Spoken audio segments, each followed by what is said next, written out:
You know, I'm not going to speculate, Bob. What we are focused on now is a transition that will meet the needs of the Egyptian people and that will truly establish democracy, not just for one election and then no more elections after that, or not.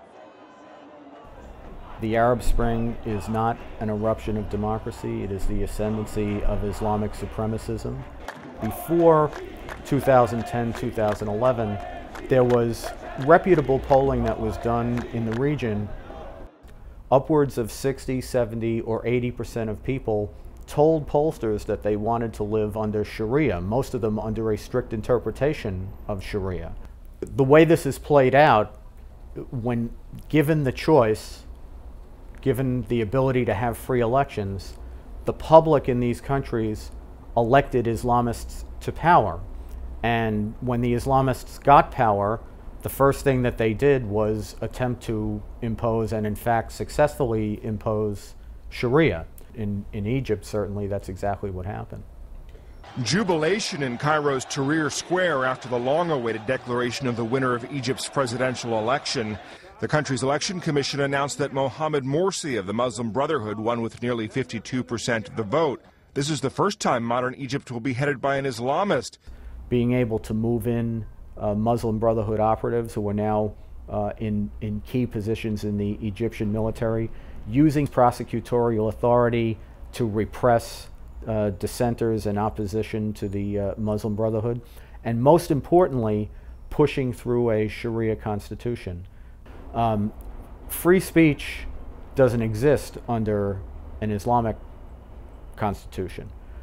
Bassem Youssef, the Egyptian satirist, may be the canary in the proverbial coal mine. His prosecution and persecution by the Morsi government appears to be a warning sign of a deep crisis within Egypt's struggling democracy.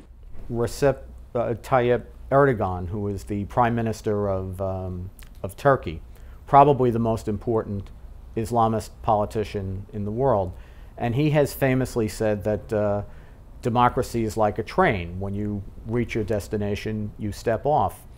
And that is the way Islamic supremacists look at democracy. And the reason I think Turkey is so important to look at is because Turkey was the best chance for a democracy to take root.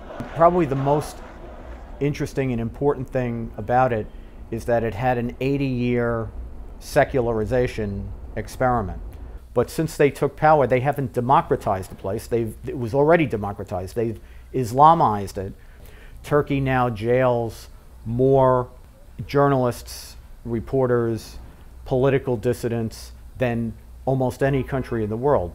Erdogan has slowly infiltrated and taken over all the institutions of Turkish society that were the pillars of the Kemalist secular state. It was basically a slow march through Turkey's institutions, and it took about a decade, but he has essentially moved Turkey from the pro-Western camp back into the Islamic supremacist camp.